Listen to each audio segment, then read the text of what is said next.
"You're not what was ordered." The foreman said it loud enough for every man in the yard to hear. Cora Morgan didn't flinch. She stood in the dust of Roan Fork Ranch with a 5-year-old girl on her hip and one trunk at her feet, and she looked at the man who had just dismissed her in 8 words, then past him, straight at the rancher, standing cold and silent in the doorway. "No," she said. "I'm not." She set Lily down, straightened her spine. "But your kitchen hasn't had a real cook in over a year, and your men look like it." Nobody moved. "Let me cook one meal," she said. "Then decide."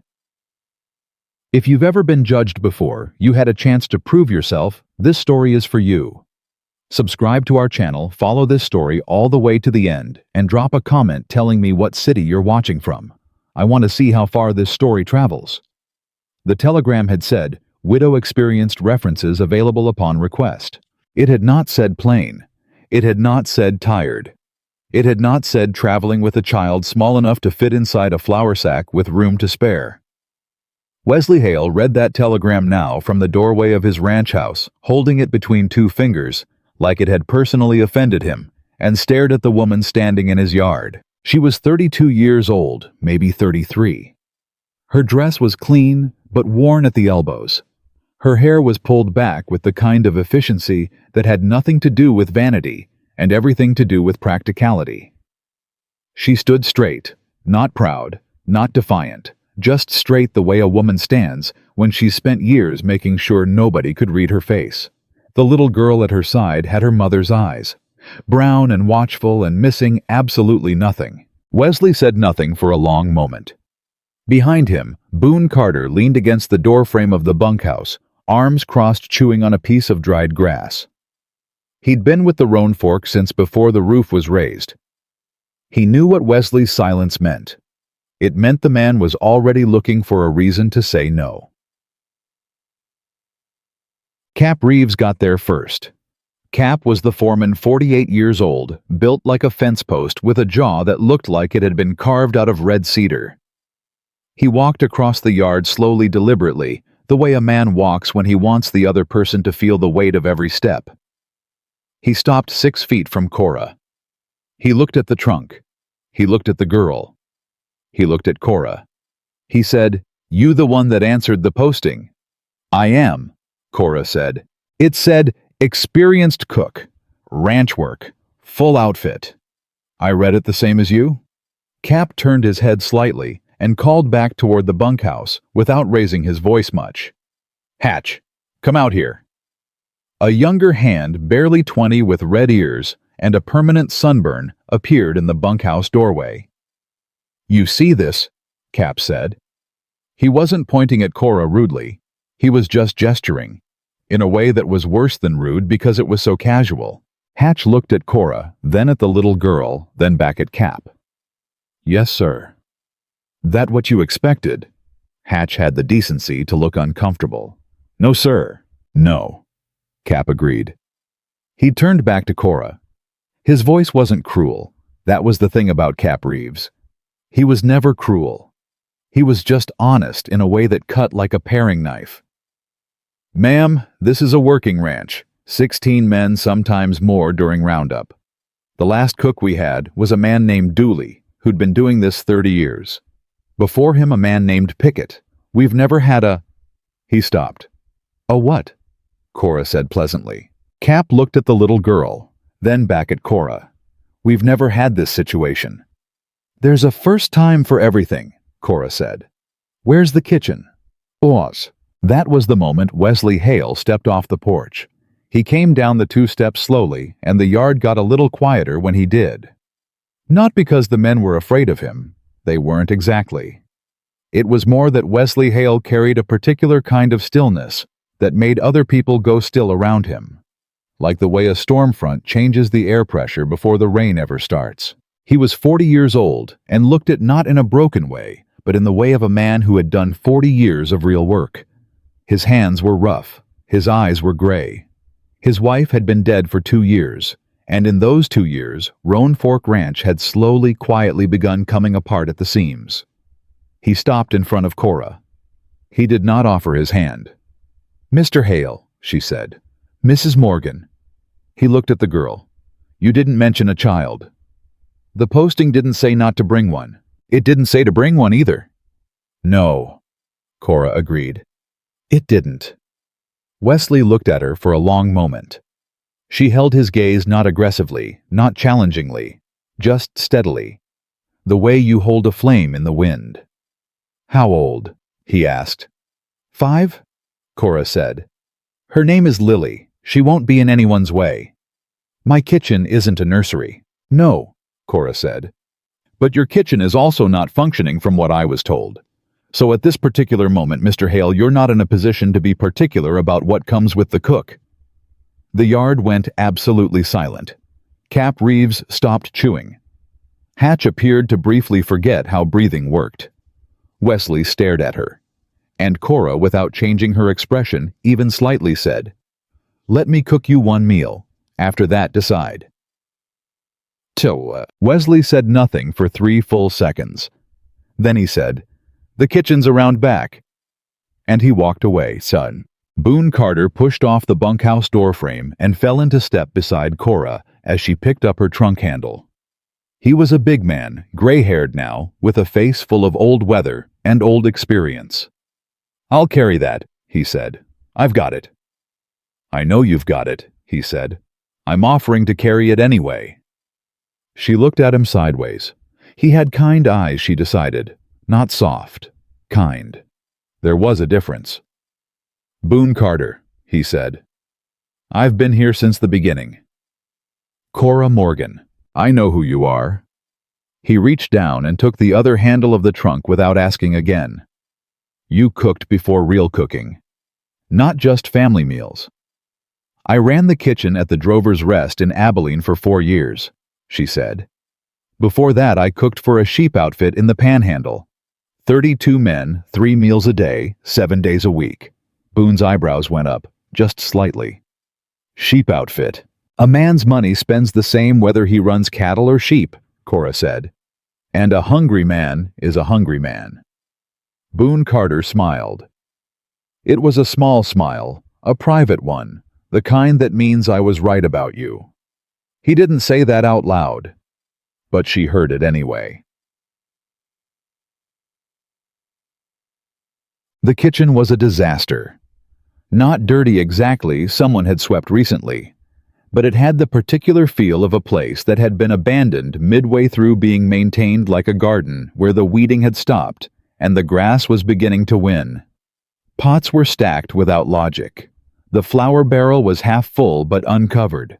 The fire in the cast-iron stove had gone out sometime that morning, and the grease trap hadn't been emptied in she didn't want to estimate how long. She set her trunk down. Lily stood in the doorway, taking everything in with those watchful brown eyes. Don't touch anything yet, Cora told her. I know, Mama. And if any of the men come in, I stay out of the way, Lily said like she'd said it 100 times. Because she had. Cora tied her apron strings and looked at the stove. Then she looked at the fire supplies. Then she rolled her sleeves up. Hatch appeared in the doorway 20 minutes later with the particular expression of a man who had been sent to do something he considered pointless. Cap wants to know if you need anything, he said. Wood, Cora said, without looking up from the flour she was sifting. Good dry hardwood, not green pine. 2 armloads. And a bucket of water from the well cold, not warm. Hatch blinked. Ma'am, the woods. And I need to know what supplies are in the cellar, she continued. All of them. Not what you think is down there. What's actually there. Can you do that? Yes, ma'am? Good. Go. Hatch went. He came back 10 minutes later with the wood, the water, and a handwritten inventory that looked like it had been written in a panic.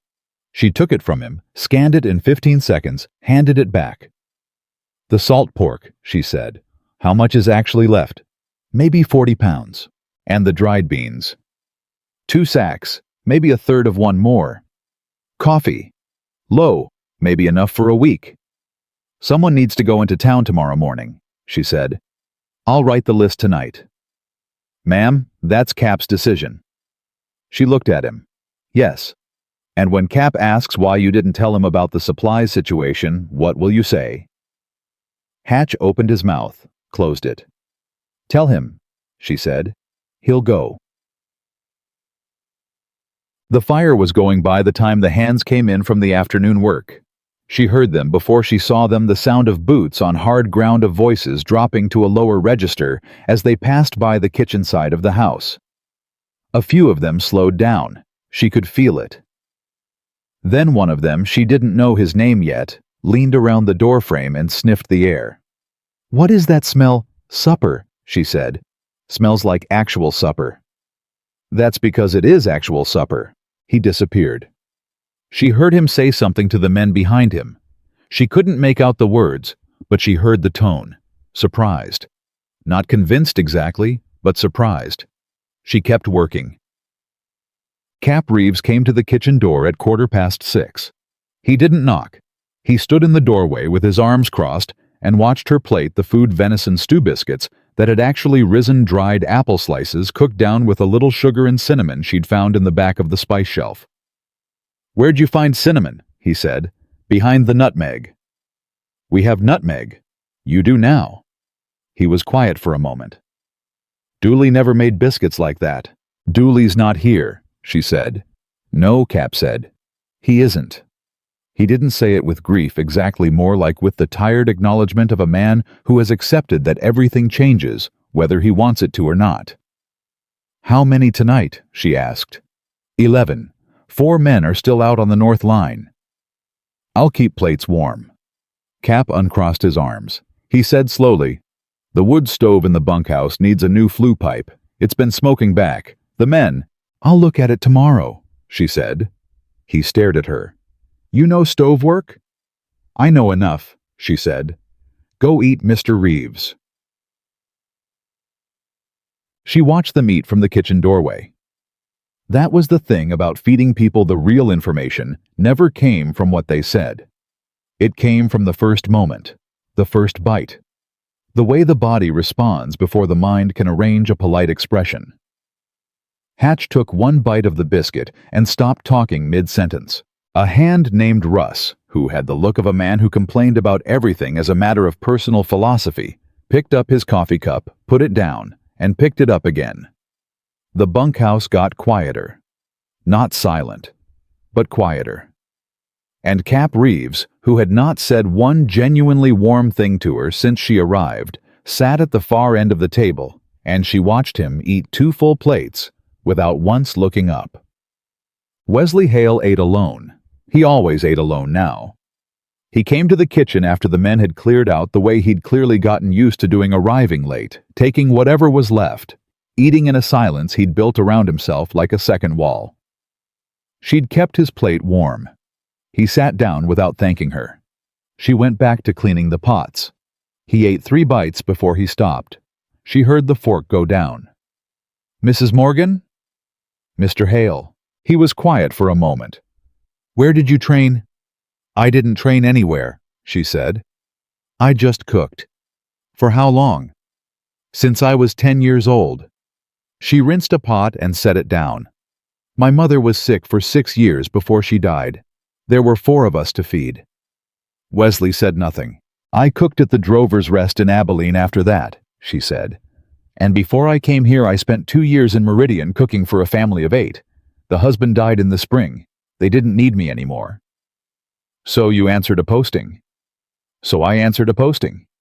He picked up the fork again, ate another bite, put the fork down again. Your husband, he said, not gently, but not harshly either, just factually. What happened? She was quiet for a moment. Fever, she said. 3 years ago. Lily was 2. I'm sorry. So was I, she said. For a long time. She paused. Are you going to let us stay, Mr. Hale? He looked at her, then really looked at her. She turned from the pots and held the look. 1 week, he said. We'll see how the week goes. Fair enough, she said. He stood pushed in the chair. At the kitchen door he stopped. The biscuits, he said. She waited. They were good, he said. and walked out. Lily was asleep in the small room off the back of the kitchen, barely bigger than a closet, but with a bed and a window, which was more than they'd had in the boarding house in Abilene. Cora sat on the edge of that bed for a long time after the ranch went quiet. She listened to her daughter breathe. She thought about the way Wesley Hale had looked at her in the yard. Not with contempt exactly. With something more complicated. With the particular expression of a man who has made up his mind to feel nothing and is briefly inconveniently interrupted by feeling something. She had seen that look before, in the mirror once. She touched Lily's hair, gently smoothing it back. 1 week, she whispered to the dark. We've had less. By Thursday, she had the kitchen running like a system. Breakfast at 5:30, sharp biscuits, eggs. When there were eggs. Salt pork coffee that was strong enough to peel the bark off a pine tree.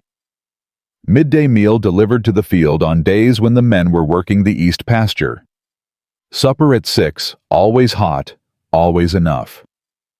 The men had stopped betting on when she'd leave, not because they'd warmed to her entirely.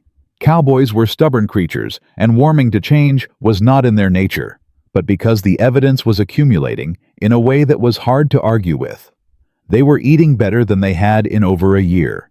They were working harder because they knew something hot was waiting at the end of it. The bunkhouse was warmer. She had in fact fixed the stove flue herself with Boone's help, and a piece of pipe she'd found rusting in the tool shed. Cap Reeves noticed all of this. He came to the kitchen on Thursday afternoon while she was preparing dough for Friday's bread. "The men are asking," he said, which was Cap's way of saying, "I am asking, but I don't want to say so." "Asking what?" she said. "Whether you're staying." She kept kneading. "That's Mr. Hale's decision." "He's not one to make decisions quickly," Cap said. "Since Martha died, he's not the same as he was." She looked up at that. It was the first time anyone had said his wife's name out loud. "Martha," she said. "She ran this place," Cap said. "Not Wesley. I mean, he ran it. But she—" He stopped, started again. "She held it together, the way women do, and when she was gone, something went—" He shook his head. "He keeps working, but something's gone out of it." Cora looked at him for a long moment. "Why are you telling me this?" she asked. "Because," Cap said, "I don't want you to take the quiet personally." She turned back to her dough. "I don't," she said. "I've met grief before, Mr. Reeves. It doesn't scare me." Boone found her at the well on Friday morning before the sun was fully up. He was leaning against the post with 2 cups of coffee, and he handed her one without asking. She took it. "You heard the weather report coming out of Laredo," he said. It wasn't a question. "I heard the hands talking," she said. "Storm front. How bad?" "Oh, bad enough," Boone said. "Northern boys will be coming back in off the trail. Could be the whole crew by Sunday." "How many?" 16, maybe 18 if the Ortega brothers came up with the herd. She held the coffee cup in both hands and looked at the horizon where the light was beginning to go that particular flat gray color that meant the weather was already changing. "That's a lot of cold, hungry men," she said.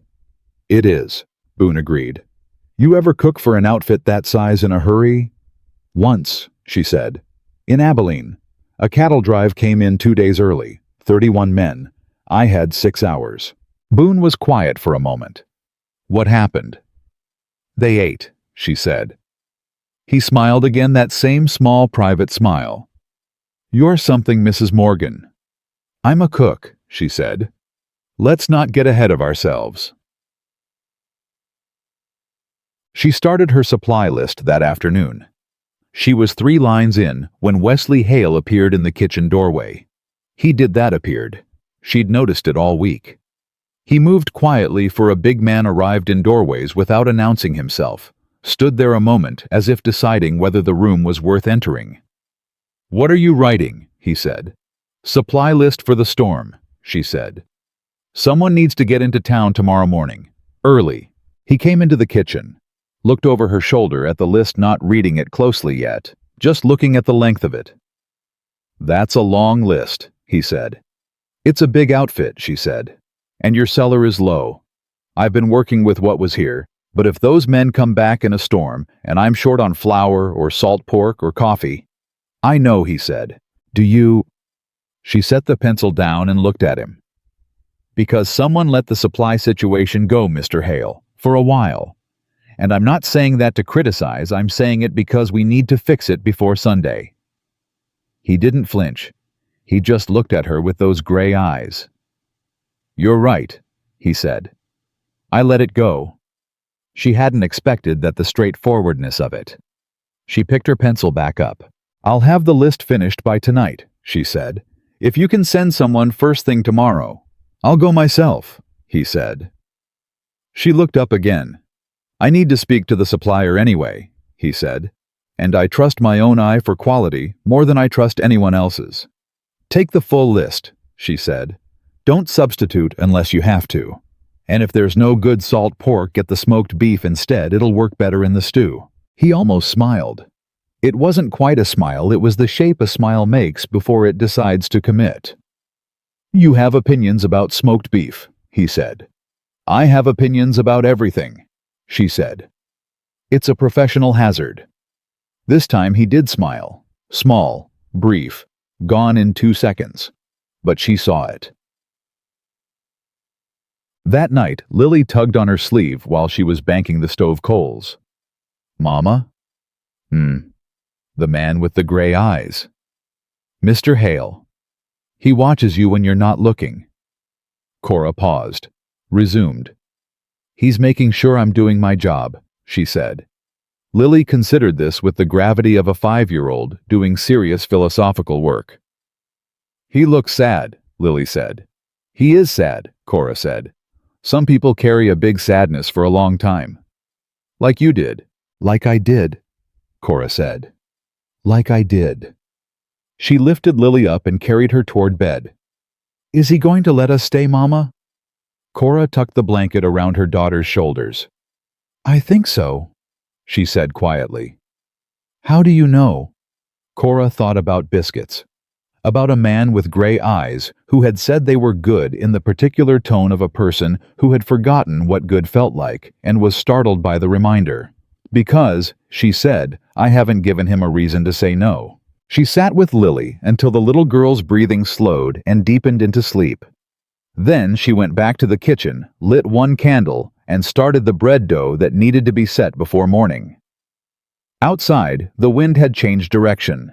She felt it through the walls, not cold yet, but coming. The kind of wind that doesn't announce itself until it's already arrived. 16 men, maybe 18. She counted her flour, counted her salt pork, started calculating. The bread dough was ready by 4 in the morning. Cora hadn't slept. Not because she couldn't. She'd learned years ago to sleep in short pieces the way you eat a meal when you're working fast, efficient enough to keep going. But tonight, she hadn't tried. She'd sat in the kitchen with one candle, and her calculations, and the slowly rising dough, and she'd listened to the wind change character 3 times between midnight and dawn. By the time the ranch stirred, she had biscuits in the oven, coffee on the boil, and a pot of oats with dried fruit that she'd found in a tin at the very back of the highest shelf, still good barely. She'd cooked them down slow with a little molasses, and they smelled like something a person's grandmother might have made on a cold morning, which was exactly the point. Hatch was the first one through the kitchen door. He stopped so fast the man behind him walked into his back. "Move," the second man said. "Just smell that," Hatch said. "I'm smelling it. Move." They poured in 6 of them, then 8, pulling off their hats, without being told, which Cora had noticed was a thing they only did when they weren't thinking about it. When manners came from muscle memory instead of performance. She handed out plates without ceremony. Russ, the one with the permanent complaint, took his plate, looked at it, looked at her, and said, "Molasses oats." "That's right," she said. "My mother made molasses oats," he said. "A lot of mothers did," she said. He sat down. He didn't say anything else. He just ate, and the expression on his face was the expression of a man briefly, unexpectedly returned to somewhere he thought he'd never get back to. Cora watched it happen, and turned back to the stove. That was the power of food, and she had never once taken it lightly. It wasn't about impressing people. It was about the 2 seconds after the first bite, when a person's guard went completely down. When they stopped being a ranch hand, or a skeptic, or a grieving widower, or an unwanted stranger. When they were just human, hungry and fed and briefly purely glad. She lived for those 2 seconds. Wesley left for town before 6. He came through the kitchen door with his coat on and his hat in his hand, and she held out the supply list without looking up from the biscuit she was pulling from the oven. He took it. "Anything you want me to add?" he said. "There's a notation on the back about the coffee," she said. "If McAllister's has the dark roast from San Antonio, get that. If not, get whatever's freshest, not the stuff that's been sitting. You can tell by the smell. I know how to buy coffee," he said. "Then you know not to buy stale coffee," she said. "We agree." He almost said something. She could feel the almost of it, the slight intake of breath, the pause. Then he put his hat on and walked out. Boone appeared at the door 30 seconds later, watching Wesley ride out through the yard. "He's been into town maybe twice since Martha died," Boone said quietly. "Sends the hands for supplies." Cora set the biscuit pan on the cooling rack. "How long ago did she die?" she asked. She knew the answer. 2 years. She'd calculated it from what Cap had said, but she wanted to hear how Boone said it.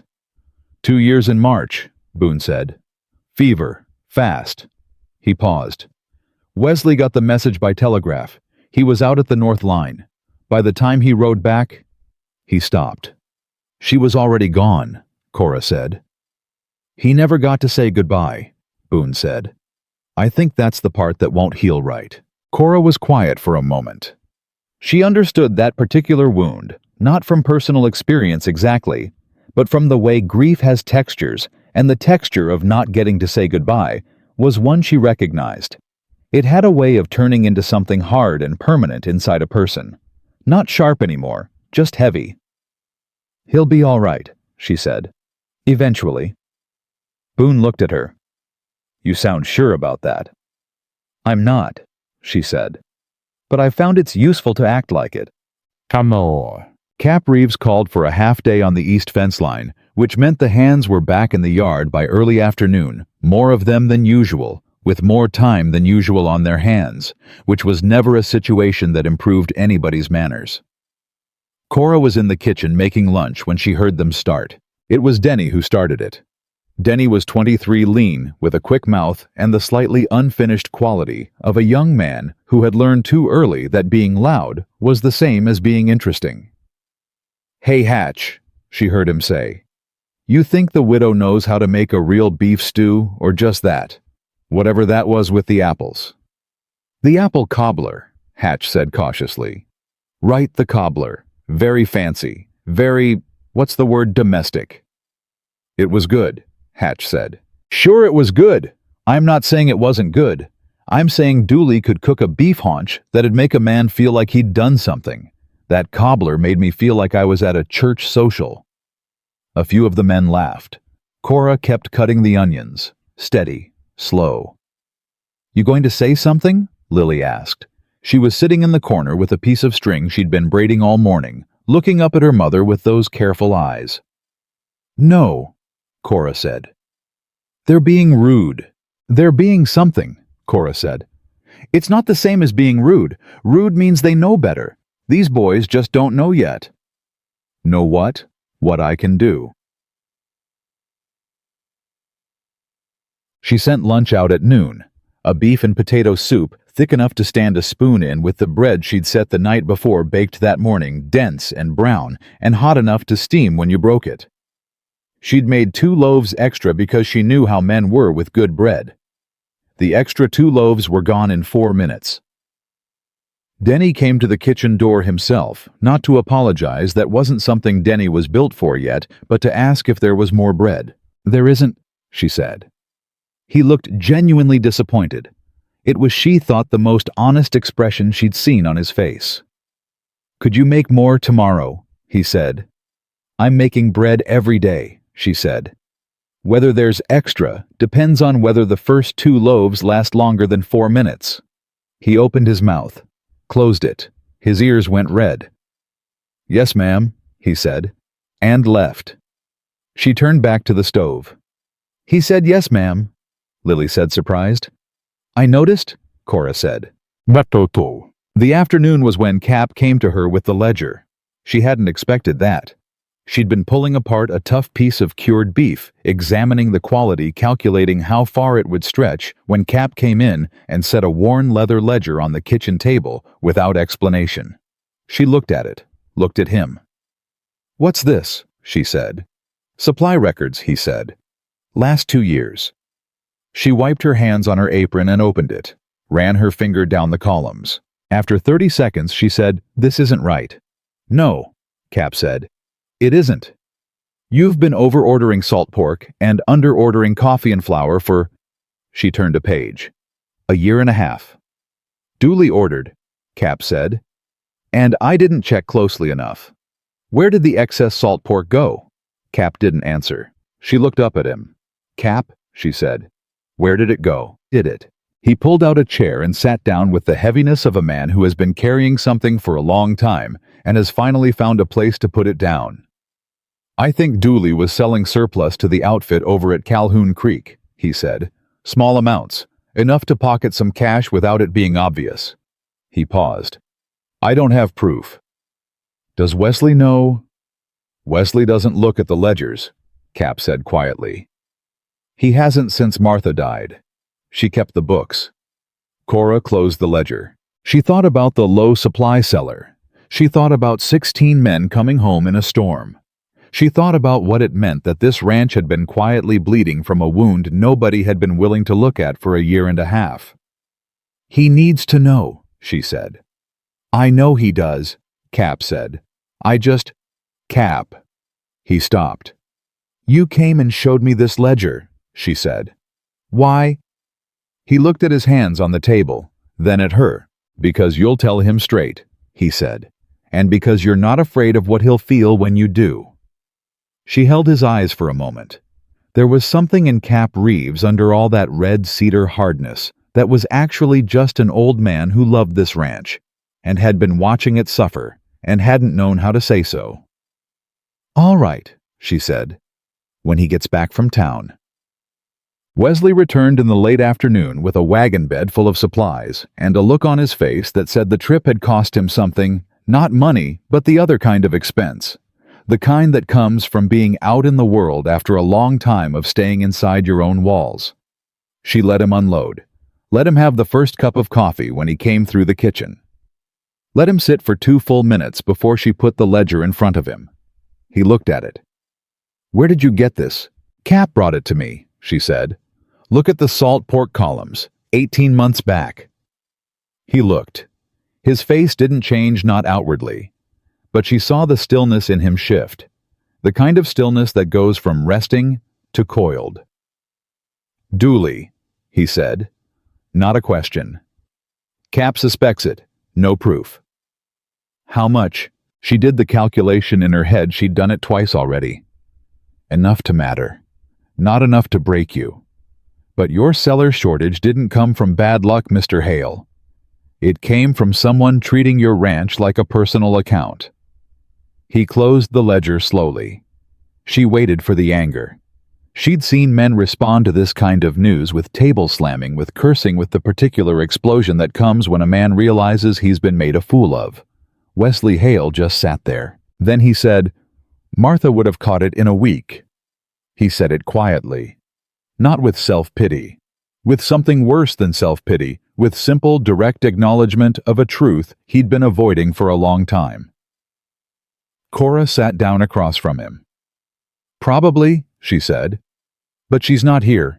And you can't keep the books yourself and run a ranch. You need someone watching the numbers." "I know that.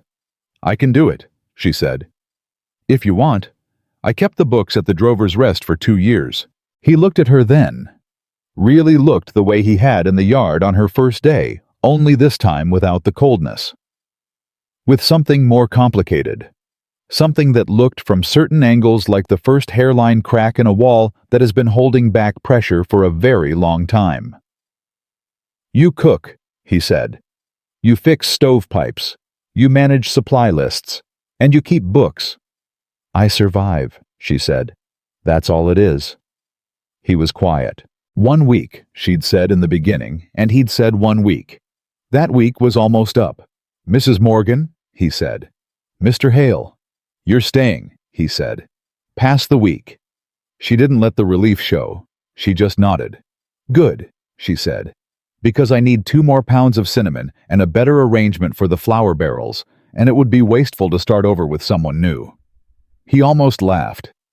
She heard the shape of it, the breath that almost became something warmer. "I'll move the flour barrels myself," he said. "Tonight," she said. "Before morning. I need the workflow changed before the storm hits." "Tonight?" he agreed. Boone found her at the woodpile after supper taking stock of what had been brought in versus what would be needed.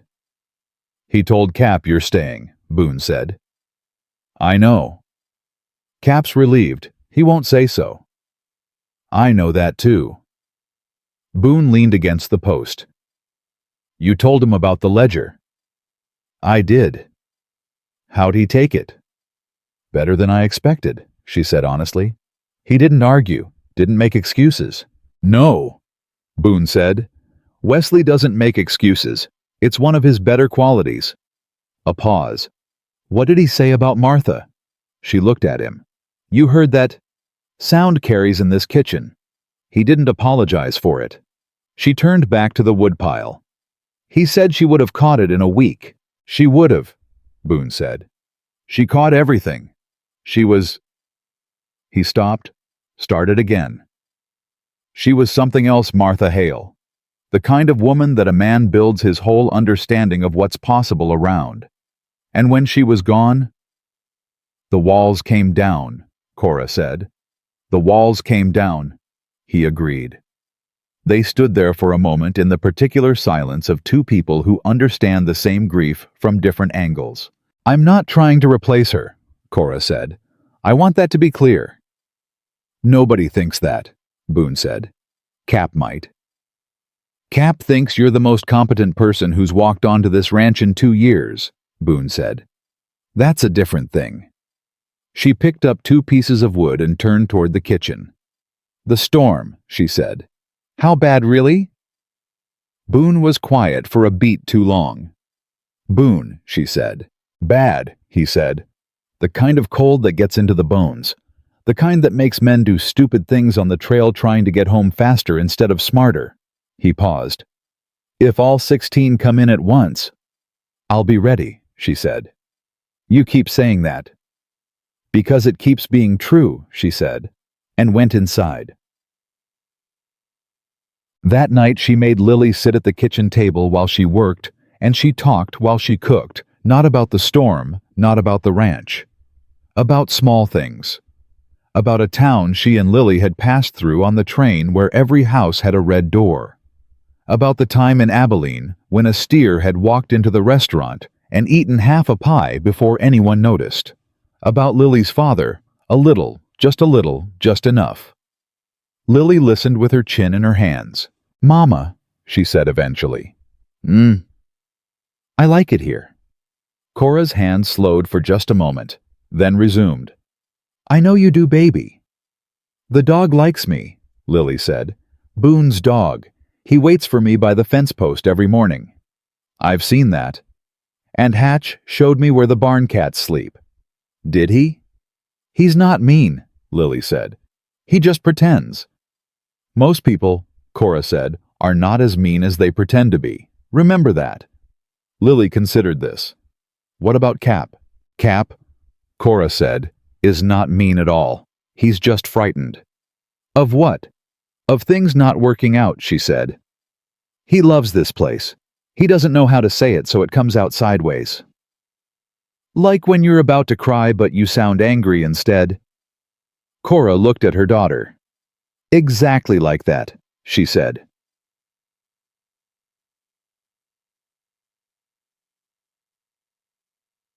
She was still at the stove at midnight when she heard footsteps in the yard, a single set unhurried. She knew by then whose footsteps were whose. This was Wesley's deliberate, even-weighted the walk of a man who moves through the world as though he's measured every inch of it. He appeared in the kitchen doorway. He looked at the preparations laid out across every surface, the flour measured, and covered the beans, soaking the dried fruit, set aside the fat rendered, and waiting the kindling stacked in exact order of size for the fastest possible fire tomorrow. He looked at it for a long time. "You should sleep," he said. "I'll sleep when the storm passes," she said. "That could be 3 days. I've gone 3 days before." He stayed in the doorway. She had the sense he hadn't meant to come to the kitchen, that he'd been somewhere else, and ended up here the way people end up places when their feet know better than their minds. "My father ran an outfit," he said, not quite out of nowhere. There was a thread connecting it to something, though she couldn't find the beginning. 40 men at peak. He had a cook named Mrs. Yardley. She was older, heavy-moved, like she was conserving herself for something. But she could feed 40 men in 40 minutes, and never once looked panicked doing it. "Good cook," Cora said. "He said she was the reason the outfit survived 2 bad winters," Wesley said. He used to say the cook is who holds the line when everything else goes wrong." She looked at him. "Your father was right," she said. "He usually was," Wesley said. Something moved behind his eyes, something old and complicated and not fully healed. "I should have taken better care of this kitchen. After Martha. I let it—" "You were grieving," she said. "That's not an excuse." "No?" she said. "But it's a reason. There's a difference." He looked at her sharply, like she'd said something that surprised him, not because it was new, but because someone had said it out loud. "Go to sleep, Mr. Hale," she said. Not unkindly. "I have everything under control here. That's what you hired me for." He stayed one more second. "Good night, Mrs. Morgan," he said. "Good night." She listened to his footsteps cross the yard. She listened until they were gone. Then she turned back to the stove, added a log to the fire, and kept working. Outside, the wind was no longer changing direction. It had decided. It was coming from the north now, and it was coming hard, and somewhere out on the open trail, 16 men were riding toward Roan Fork, with their collars up and their heads down, and they were counting on something warm waiting for them at the end. She wasn't going to let them down. She measured the flour again, just to be certain. Then she started on the biscuit plan. How many batches? How to stagger the oven times, so nothing sat cold. How to keep the stew at exactly the right temperature for men coming in at different hours. How to make the coffee last the full day without running short. In the corner room, Lily slept, and the dog Boone owned sat just outside the kitchen door in the cold, not asked, not directed, just there. Guarding, as if it knew the way animals sometimes do that something was coming, and that the woman inside the kitchen was the reason it would be all right. The cold hit before dawn. Not gradually, the way cold usually announces itself, creeping in under the door, settling first in the corners of the room. This came fast and flat and decisive, the way a judgment comes. Cora felt it the moment she stepped out to the woodpile at 4 in the morning, and the air hit her face like a wet iron. She didn't go back inside for her coat. She grabbed the wood, stacked it against her chest, and went straight back to the kitchen. She had too much to do to be cold. The fire was already going. She'd been feeding it since 2 a.m., and the first batch of biscuit dough was resting under a cloth on the far end of the table. The beans had been soaking since midnight. The dried beef was already cut and browning in the bottom of the big pot, and the smell of it, fat and salt and heat, had begun to fill the space with the particular warmth that only comes from a kitchen that is genuinely working. She counted her baking pans. 8. Not enough. She stood there for the moment, calculating. Then she went to find Boone. He was already up. He was always already up. She'd learned that about him in the first week. Boone Carter woke with the ranch the way a doctor wakes when a patient is in the next room. Some part of him never fully slept. He was sitting on the bunkhouse step with his coffee when she came around the corner, and he looked up at her with the expression of a man who had been waiting for this conversation. I need more pans, she said. Big ones. What does this ranch have that I don't know about? Tool shed, he said immediately. Back left corner. There are 2 Dutch ovens that haven't been used since... He paused. Since Martha did the fall branding meal, 3 years ago. Get them for me. He was already standing. What else? Trestle tables, she said, for serving. If all 16 come in at once, I can't run individual plates. I need to set up a line. There are 2 in the barn. Can they be moved? With 4 men, yes. Find 4 men, she said, quietly. Don't wake the whole yard. They need to sleep as long as they can. But I need those tables set up in the main room before 8. Boone nodded. He wasn't writing anything down. He didn't need to. How many do you think will come in today? She said. Could be all of them, he said. Trail foreman sent a rider last night. Storm's coming faster than they thought. They'll push hard to make it in before dark. Before dark, she said. That means noon maybe. 2 o'clock at the latest. She looked at him. He looked back at her. All right, she said. All right, he repeated. She went back to the kitchen. He went to find the Dutch ovens. Cap Reeves appeared at 6:30 with the look on his face of a man who has just done a count and doesn't like the number. 18, he said. The Ortega brothers came up with the herd, and McCarthy's nephew the boy's first full trail. He's maybe 17. 18, she said. She was elbow deep in biscuit dough. Fine. Fine. Fine, she said again. Is the boy allergic to anything? Cap stared at her. I don't know. Find out, she said. And tell him when he comes in there's a seat closest to the stove. First-timers on a cold trail, they can't warm up fast enough on their own. The body doesn't know how yet. Cap stood there for a moment longer than necessary. What? She said. Nothing, he said. I'll find out about the allergy. He turned to go. Cap, she said.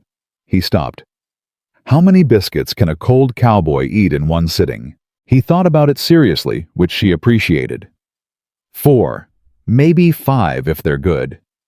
So 6, she said. Go. She didn't hear Wesley come in. She had stopped hearing individual sounds an hour ago. Her mind had narrowed to the specific frequency of kitchen work, where everything that mattered was temperature and timing, and the particular color of something browning in a pan. He was simply suddenly there in the kitchen doorway, dressed for the cold, watching her. You've been up all night, he said. Good morning to you too, she said. He came into the kitchen. He looked at the preparations, the way he'd looked at them the night before, but differently now. Last night, it had been with the slow surprise of a man who had underestimated something. This morning, it was with the focused attention of a man recalculating. Boone says 18, he said. 18, she confirmed. The Dutch ovens, already on the fire. The trestle tables, being moved from the barn. He stopped trying to anticipate. Is there anything you need from me? He said, and she heard it, the shift in the question. Not is there anything the ranch needs, or what should I tell the men? He was asking what she needed. Directly. Without the deflection he'd been using all week as a kind of emotional buffer between himself and the fact that he had come to rely on her. She looked at him across the kitchen. Yes, she said. I need you to keep the men out of here until I call them. Every time someone comes in to check, I lose 3 minutes explaining things I've already thought through. Done, he said. What else? The apple cellar, she said. There are 6 bushels still in there from fall. I know because I found them last week, and I've been saving them. He hadn't known about the apples. She watched him realize that. 6 bushels, he said. I want to make cobblers, she said. 3 large ones. Men coming off a cold trail sweet is what they want after savory. It's not luxury, it's physiology. The sugar warms the blood faster. He nodded slowly. I'll bring the apples in. Now, she said. Not later. He went. Lily woke at 7 and came into the kitchen with her hair loose and her eyes still carrying the soft blur of sleep. She stopped when she saw the state of things, every surface occupied, every pot active, the rhythm of the kitchen running at a register she'd never seen it reach before. "Mama," she said, "is something happening?" "Yes," Cora said. "The Cowboys are coming home in a storm and I'm going to feed them. Are you going to help me or watch?" Lily tied her hair back with a piece of ribbon she'd learned this from watching her mother and walked to the table. "Tell me what to do," she said. Cora looked at her daughter, 5 years old, and already carrying herself like someone who understood that the best thing you could do in a crisis was to stop asking questions and start being useful. "The apples," she said. "When Mr. Hale brings them in, you peel them. I'll show you how deep to cut." "I know how to peel apples," Lily said, slightly affronted. "Show me," Cora said, because she needed to see, and because the act of showing her would make Lily feel trusted, which would make her work better, which mattered today. Lily peeled an apple in clean, efficient strips, barely wasting any flesh. "Good," Cora said. "Do all of them exactly like that." Hatch came at 7:40 with news that one of the trestle tables had a broken crosspiece and couldn't hold weight safely. Cora didn't even turn from the stove. "Tell Russ to fix it," she said. "Russ doesn't do carpentry." "Russ does whatever needs doing when there are 18 men coming home hungry," she said. "Tell him I said so." Hatch went. He came back 12 minutes later to report that Russ had in fact fixed the table crosspiece and had also apparently reinforced 2 of the legs while he was at it. "Good," Cora said. "He seemed almost happy about it." Hatch said, puzzled.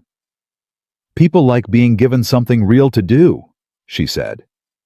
"It's the waiting around and feeling useless that makes men ornery. Remember that." Hatch stayed in the doorway a moment. "Can I do something?" She looked at him.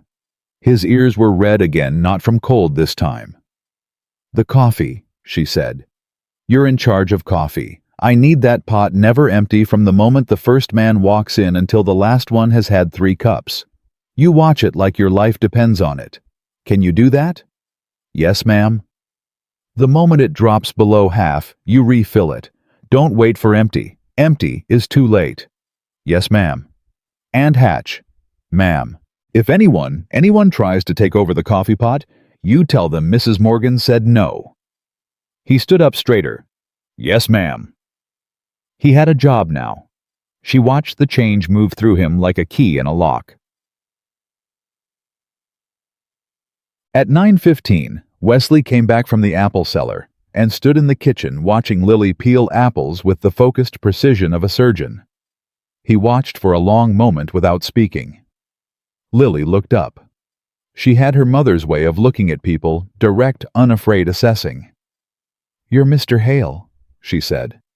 "I am," he said. "I'm peeling apples," she said. "For the cobblers. Mama says sweet warms the blood faster." "Your mother is right," he said. Lily looked at him a moment longer. "Your dog is very old," she said. "Boone's dog. She limps in the cold." "She does," he said. He seemed slightly caught off guard by the conversational pivot, or maybe by the gravity with which Lily delivered it, like she was raising an item of serious concern. "She still comes out, though," Lily said. "Every morning, even when it hurts." Wesley said nothing for a moment. "She's loyal," he said finally. "Mama says that's what matters most," Lily said. "Showing up even when it's hard." She went back to her apple. "You can help if you want. There are a lot of apples." Wesley Hale looked at the pile of apples. He looked at this 5-year-old girl who had just, without apparent effort or strategy, said the most direct thing anyone had said to him in 2 years. He pulled out a chair. He picked up an apple. "Show me how deep to cut," he said. Lily looked at him with patient authority. "I'll show you, but don't waste the flesh." "I won't," he said. Cora had her back to both of them. She was stirring the big pot, and she did not turn around. But she felt it, the particular shift in a room's atmosphere when something quietly, permanently changes. She kept stirring.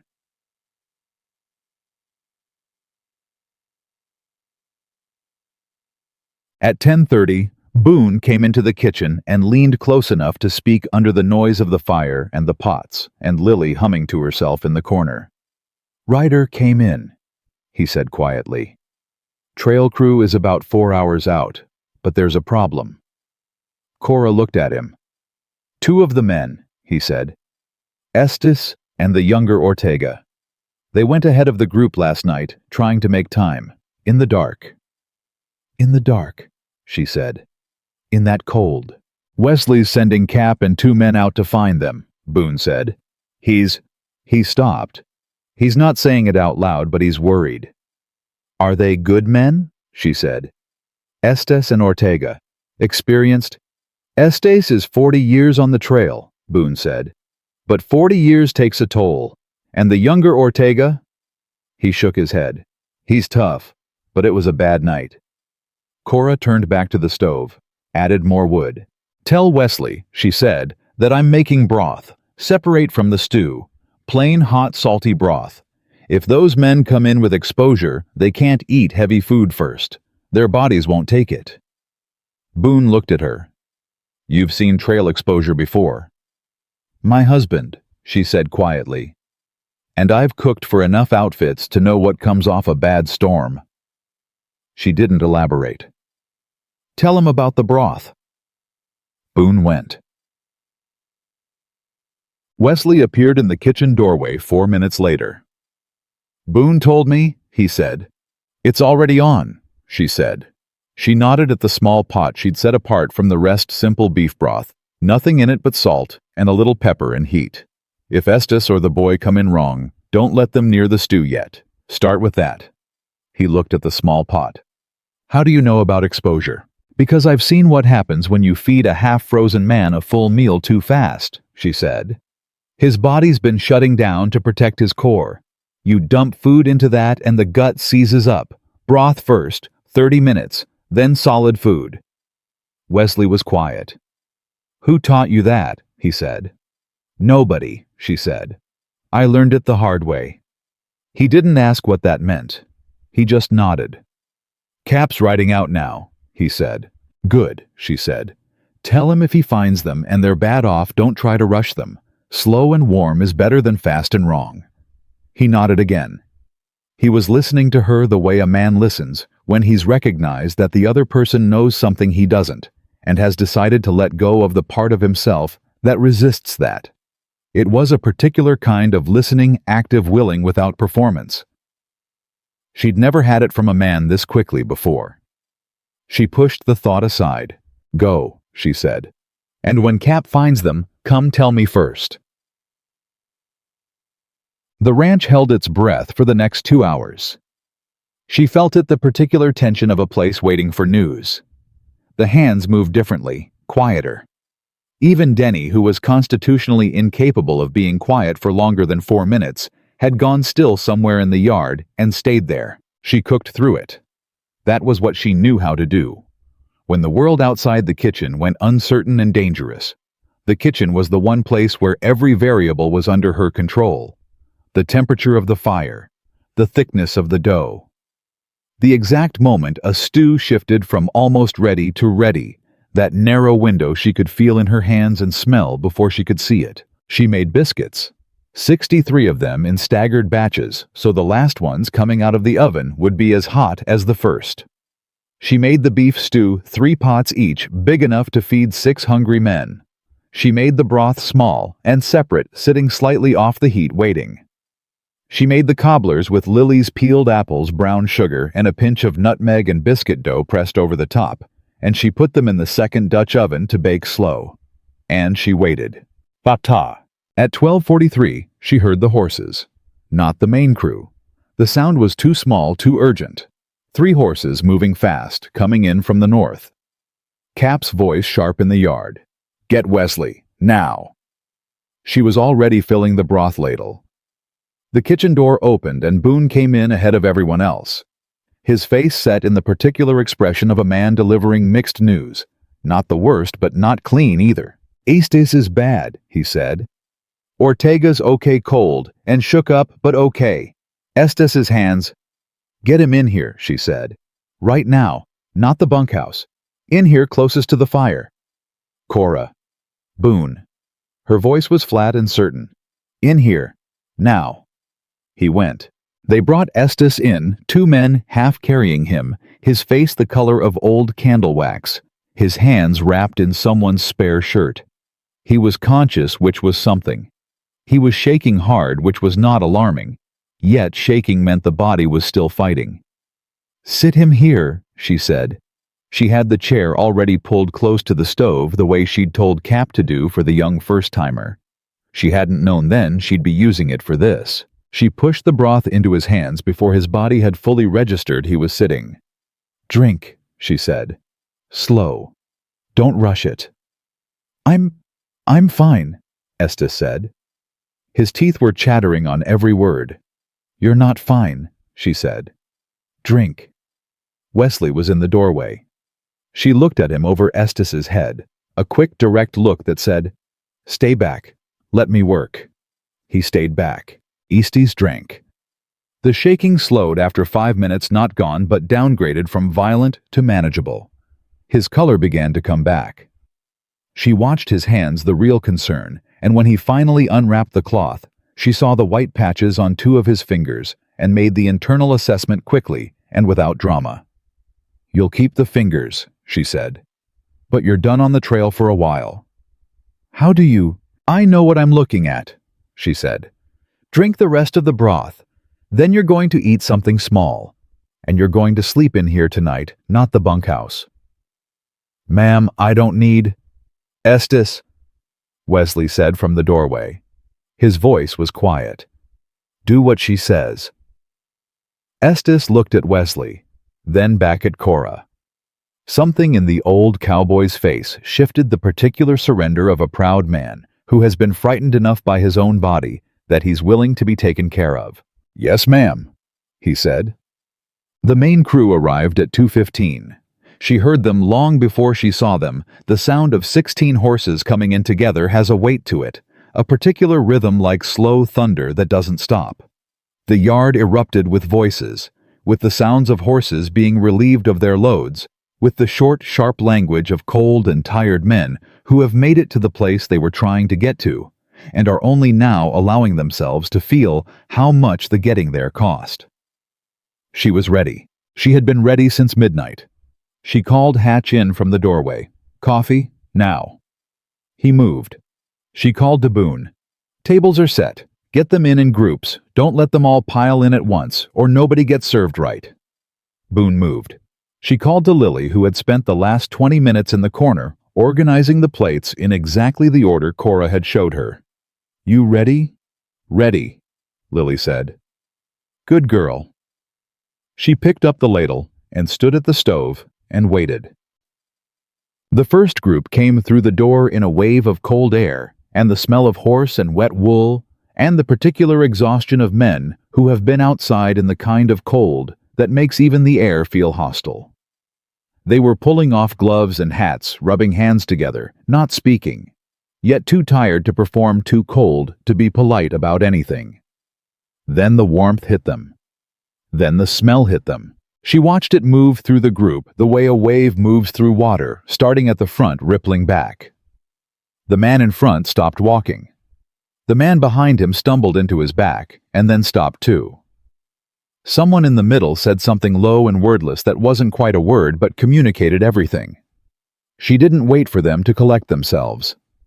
Sit down, she said. Coffee's on the table. Food's coming. They sat. She served them herself, not because she had to, not because there wasn't help available, but because she understood something about this particular moment that couldn't be delegated.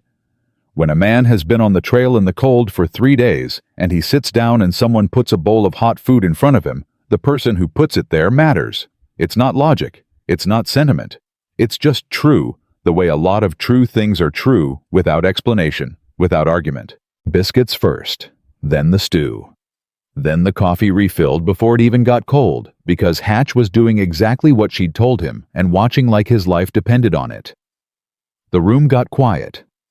Not the quiet of people who have nothing to say.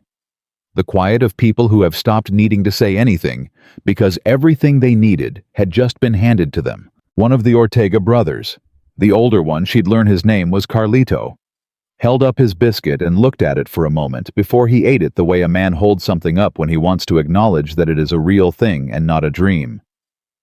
"Señora," he said, This is good. This is very good." "Eat," she said. He ate. Wesley found her at the kitchen door. 30 minutes later, she'd stepped out for the first time in hours just to breathe air that wasn't full of steam and wood smoke. Her hands were still for once. Her shoulders were somewhere near her ears. She made herself lower them deliberately. He stood beside her, not close enough to be intrusive, just near. "Estes is sleeping," he said. "Color's good." "Good," she said. "McCarthy's nephew ate 4 bowls," he said. "I expected 5. He was quiet. Then he said, "Mrs. Morgan." "Mr. Hale, I need to ask you something." She looked at him. His face in the cold had a different quality than it did indoors, something more exposed the way faces are when there's nothing between them and the weather. "The men," he said, "all of them, 18 of them, they're—" He stopped, started again. "They came in off that trail expecting nothing. They've been expecting nothing for a long time. Dooley was adequate. What you—" He stopped again. She waited. "Can you cook for a whole outfit?" he said. "Not just tonight. Every day. Through winter, through roundup, through whatever comes. Can you do this?" She heard the full weight of it. Not just the question about cooking. The question beneath it. Can you stay? Can you hold? Can you be the thing? This place has been missing. Can I trust you with something I haven't trusted anyone with in 2 years? She looked at him steadily. "Tell me how many," she said. "I'll be ready." He held her gaze. The cold moved between them, and neither of them stepped back from it. 18, he said, "give or take." "Then I'll cook for 20, she said, "in case." He nodded.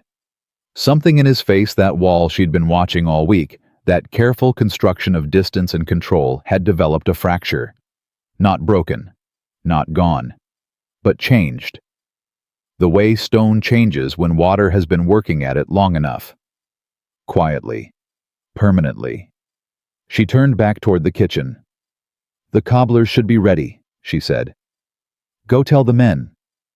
He went, and she picked up her ladle and walked back to the stove, and behind her the yard was cold, and the storm was fully here now, pressing against every wall of Roan Fork Ranch, and inside 18 men were warm and fed and quiet, in the particular way of people who have been reminded without a word being said about it, that someone thought they were worth taking care of. She added a log to the fire. She kept working. The cobblers came out perfect. She knew, before she opened the Dutch oven, she could tell by the smell, the way the sweetness shifted from raw sugar to something caramelized and deep with the biscuit crust gone from pale to gold. She lifted the lid and the steam rose, and even Hatch, who had been focused entirely on the coffee pot with the intensity of a man guarding a military position, turned his head. "Is that—" "Yes," she said. "Keep watching the coffee." He turned back. But she saw his jaw work in anticipation. She set the cobblers on the cooling rack and straightened up, and for just a moment, 3 seconds, maybe 4, she stood still. Her hands ached. Her lower back had been sending complaints for the last 2 hours that she had been systematically ignoring. Her eyes were dry from the heat of the fire and from the specific fatigue that comes from concentrating without rest for 14 hours straight. She allowed herself 3 seconds. Then she picked up the serving spoon and went to find Boone. "Shortage." "Tell them there's cobbler," she said. Boone looked at her.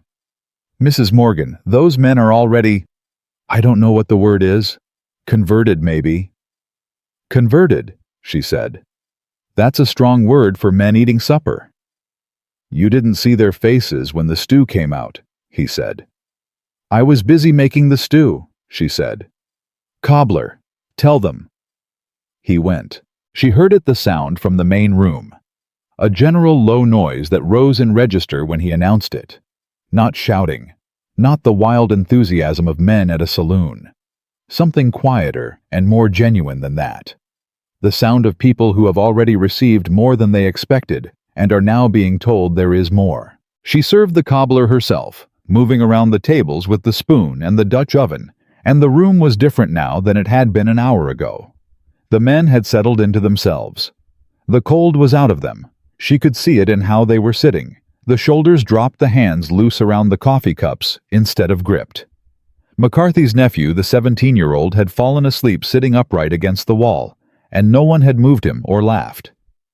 Carlito Ortega had set his hat on the table in front of him and was looking at it with an expression that had nothing to do with the hat and everything to do with the fact that he was alive and warm and inside. She spooned cobbler in front of Cap Reeves last. He looked at it, then at her. "Sit down," he said. "I have." "Mrs. Morgan," he said. "Sit down." She sat. She couldn't remember the last time someone had told her to do that in a kitchen, and meant it as kindness rather than dismissal. Cap picked up his spoon, ate one bite of the cobbler. He chewed slowly, deliberately, the way a man eats when he doesn't want to rush past the experience of it.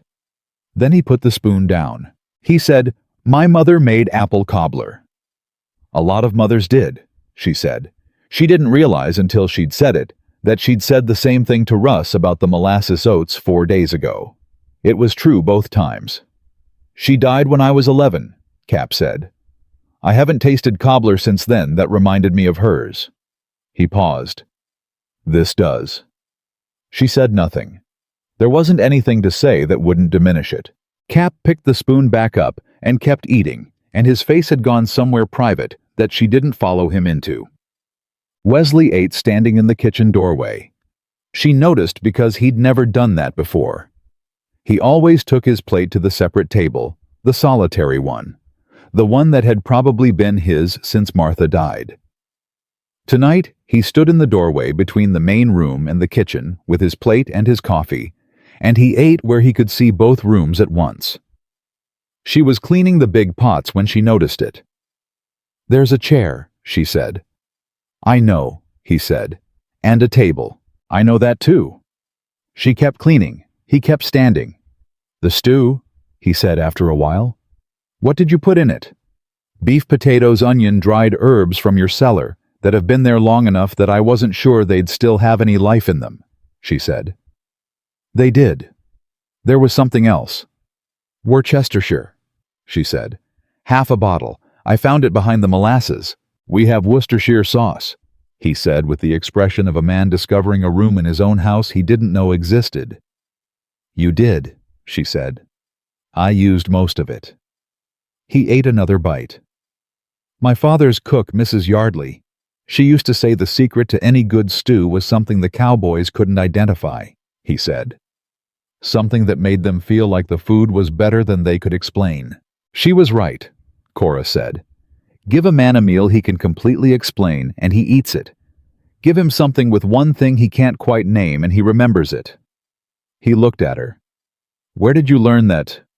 "Same place I learned everything," she said. "Cooking for people who depended on it." He was quiet for a moment. Then Estes woke up. He asked for the stew. "How much?" He said a bowl. "Give him half," she said. "And bread. His gut's not fully back yet. I'll check on him in an hour." "You'll check on him," Wesley said. Not challenging, just noting it. "He's under my kitchen roof," she said. "That makes him my responsibility until he's walking right again." Wesley looked at her for a long moment. Something was working in him, she could see it. The internal machinery of a man who is revising something, turning it over, looking at it from a new angle. He said, "Cora." It was the first time he'd used her first name. She looked up from the pot. "Wesley," she said. He cleared his throat. "Boone told me about the offer." She set the pot down slowly. "What offer?" she said. But she already knew which offer. There had only been one. "Hale Creek outfit," he said. "Jim Hale's operation. No relation. Boone said their foreman came by while I was in town yesterday and spoke to you." She had not mentioned that to anyone. She looked at Boone's general direction through the wall and made a private note. He did, she said. He offered you a position. He offered me a position, she confirmed. More money than I'm paying you, Wesley said. Considerably, she said. The word landed between them, and she didn't soften it. It was true, and they both knew it, and pretending otherwise would have been an insult to both of them. Wesley put his plate down on the counter. He crossed his arms and looked at the floor for a moment, not in defeat, but in the posture of a man gathering himself to say something he hadn't planned on saying tonight. "Why didn't you go?" he said. "I haven't gone anywhere," she said. "Cora." "Wesley. Why didn't you take it?" She picked up the pot again and hung it on the hook and turned to face him properly. "Because Roan Fork needs me more," she said. "That's not a reason to stay somewhere," he said. "Need isn't enough. You could be needed anywhere." "You're right," she said. "Need isn't enough." She looked at him steadily. "But need combined with the sense that something real is being built here, that is enough. For me." He held her eyes. "Something real," he said. "This kitchen," she said. "This outfit. Those men in there who just ate the first decent meal they've had in a year and a half." She paused. "Lily's happy here, Mr. Hale, and Lily doesn't get happy easily. She's careful about it like her mother." He didn't say anything for a long moment. Then, "I'll match the offer." "You can't afford to," she said. "I've seen the ledger. I'll manage it." "You don't need to," she said. "I'm already staying." He looked at her the way he'd looked at the supply list the first day, with the expression of a man recalculating a number that keeps coming out different than he expects. "You're already staying," he said. "Yes." "Because something real is being built." "Yes." He uncrossed his arms. He picked his plate back up. He looked at it, then at the cobbler pan on the cooling rack. "Is there more cobbler?" he said. "There is," she said. "Then I'll have some," he said. "And I'll sit at the table like a normal person." She handed him the spoon. Hig. Denny came to the kitchen at 8 o'clock. She almost didn't recognize him at first, not because he'd changed, but because his face was arranged differently than she'd ever seen it. The noise was gone. The performance was gone. He stood in the kitchen doorway with his hat in his hands, and something in the vicinity of his chest that was clearly causing him some difficulty. "Mrs. Morgan," he said. "Denny." He opened his mouth, closed it, opened it again. "That stew," he said. "Yes." "And the biscuits." "Yes." "And the—" He stopped, started again. "I said some things, earlier, in the first few days, about what you could cook and whether you knew what a cowboy outfit actually needed, and—" He stopped again. "I know what you said," she said. His ears went red, both of them. "I know you know." "The whole kitchen knew," she said. "Sound carries." He winced. "Yes, ma'am." She waited. "I was wrong," he said. "About all of it." He said it fast, like it was easier if he didn't slow down in the middle. "I was wrong, and I'm sorry, and that cobbler—" He stopped, swallowed.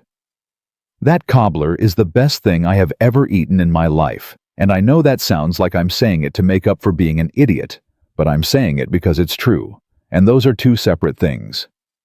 She looked at him for a moment. "Denny?" she said. "Ma'am?" "Go to bed." He blinked. "I forgive you," she said. "And yes, I'll make cobbler again. Now go to bed, you've got a full day tomorrow, and you need sleep more than you need to stand in my kitchen being sorry." He turned to go. "And Denny," she said. He stopped. "Next time you have an opinion about what someone can do before they've had a chance to do it," she said, "wait, just wait." He nodded. It was a genuine nod. The kind that means the information went in and found somewhere to land. "Yes, ma'am," he said, and left. Easties was awake and lucid when she checked on him at 9. He was sitting up on the cot she'd had moved near the stove, his hands wrapped properly. Now she'd found clean cloth and done it herself while he slept, and he had the particular clear-eyed look of a man who has come back from somewhere cold and is taking stock of how glad he is to be back. "Mrs. Morgan," he said. "How do you feel?" she said. "Like I made a stupid decision," he said. "Going out ahead of the group in the dark." "You did," she said. "But you're here." "Because of you," he said. "Because of Cap and the men who rode out," she said. "I just had the broth ready." "Don't do that," Estes said. "Do what?" "Minimize it," he said. "I've been on the trail 40 years, Mrs. Morgan. I know what that broth meant. I know what warm means when your body has decided to stop fighting." He looked at his wrapped hands. "I know what it means that someone had it ready before they even knew for certain they'd need it." She sat on the edge of the chair beside the cot. She was so tired that the chair felt like the most generous thing anyone had offered her all day. "That's just cooking," she said. "No," he said. "That's taking care of people. Cooking is a part of it. But it's not the whole thing." He paused. "How long have you been doing this?" "Since I was 10, she said. "Since my mother was sick." He nodded slowly. "You know what you are." She waited. "You're the kind of person an outfit remembers," he said. "Not the cook who made good food once. The one they tell stories about 20 years later. The one they measure every other cook against." He said it with the certainty of someone making an assessment based on 4 decades of evidence. "Wesley Hale doesn't know yet how lucky this ranch just got." "He's starting to figure it out," she said. Estes smiled. It was a slow, weathered smile. "I imagine he is." Mo. Lily was still awake when Cora finally came to the back room. She was lying in the narrow bed with the blanket pulled to her chin, not quite asleep in that in-between state where a child is too tired to get up and too wound up to go under. She turned her head when Cora came in. "Mama, you should be asleep." "I know." Lily was quiet for a moment. "Russ said thank you to me today." "Did he?" "He said—" She stopped. "He said the bread reminded him of something. He didn't say what, but he looked sad, and then he looked better. Is that normal?" "Very," Cora said. "Food does that." "Why?" She sat on the edge of the bed. "Because taste and smell go somewhere in the brain that language doesn't reach," she said. "You can explain something to a person all day, and they might understand it up here." She touched Lily's forehead. "But a smell, a taste, it goes somewhere deeper. Somewhere that holds memory and feeling all mixed together." Lily considered this. "So when they eat your food, they're not just tasting the food. They're tasting everything it reminds them of," Cora said. "Their mothers, their homes, the good times before the hard times." "That's a big responsibility," Lily said. Cora looked at her daughter. "You're 5 years old," she said. "I know," Lily said. "Is it?" "Yes," Cora said quietly. "It is. It's a very big responsibility, and I don't take it lightly." Lily was quiet for a moment. "Mr. Hale sat with the men tonight." "I know. He didn't used to, did he? Boone said he always ate alone." "He did," Cora said. "Why did he sit with them tonight?" Cora smoothed the blanket over her daughter's shoulders. She thought about Wesley standing in the doorway eating his supper, about him saying her first name, about the fractured quality in the wall he kept between himself and everything that could hurt him. Because, she said, sometimes the right meal in the right room reminds a person that being alone was a choice they were making, not something that was happening to them. Lily thought about this for a long time, long enough that Cora thought she'd finally gone to sleep. Then, "Was that your recipe?" Cora paused. "Which one?" "Making him sit with people." She looked at her daughter's face, the watchful brown eyes, the absolute seriousness of a child who asks questions she actually wants the answer to. "Go to sleep, Lily," she said. Lily smiled. It was a small, private smile. "Good night, Mama." The knock on the kitchen door came at 10:15. She almost didn't hear it. She'd been banking the fire for the night, adding one last log, making sure the temperature would hold through the cold hours without burning too hot. But she heard it. Quiet. Deliberate. She opened the door. Carlito Ortega stood on the step with his hat in both hands. Behind him, the storm was in full throat. Now she could hear it in the way the cold moved, the way sound behaved differently when the wind was serious. "Señora," he said. "Forgive me, I know it's late." "Come in," she said. No, I don't want to, I just—" He stopped. He was a man of maybe 45 broad through the shoulders, with the hands of someone who had worked outdoors his entire life. He looked at his hat. "My brother, Miguel, the young one." "He's all right," she said. "I checked on him." "I know," Carlito said. He told me you—" He stopped again, and she could see him working through the English, not because he didn't know the words, but because the words he wanted required care. "He was scared," Carlito said. "Out there, very scared. And he wouldn't say so to the other men, but he told me. And he said when he came in, and the warmth hit him, and the smell, he said that was the moment he stopped being scared." She said nothing. She let him finish. "I wanted to say thank you," Carlito said. "For that, for the moment." She held his eyes. "Your brother has good instincts," she said. "Keep him on the trail long enough, and those instincts will keep him alive." "They kept him alive tonight," Carlito said. "Yes," she said. "They did." He put his hat on, turned to go, stopped. "The cobbler," he said. "With the apples." "Yes. In Sonora, where we are from, my mother made something like this. Not the same. Similar." He paused. "You didn't know that?" "No," she said. "But you made it anyway," he said. "And it tasted like home." He walked back into the storm. She closed the door and stood with her back to it for a moment. Then she went to check the fire one last time. It was Cap who came last. It was almost 11. She was ready to sleep. Her body had stopped asking and started demanding. She was sitting at the kitchen table with her hands flat on the wood and her eyes very close to closing when she heard his boots on the step. He didn't knock. He just opened the door and stood there. "Cap," she said. "What is it?" He came in. He sat across from her without asking.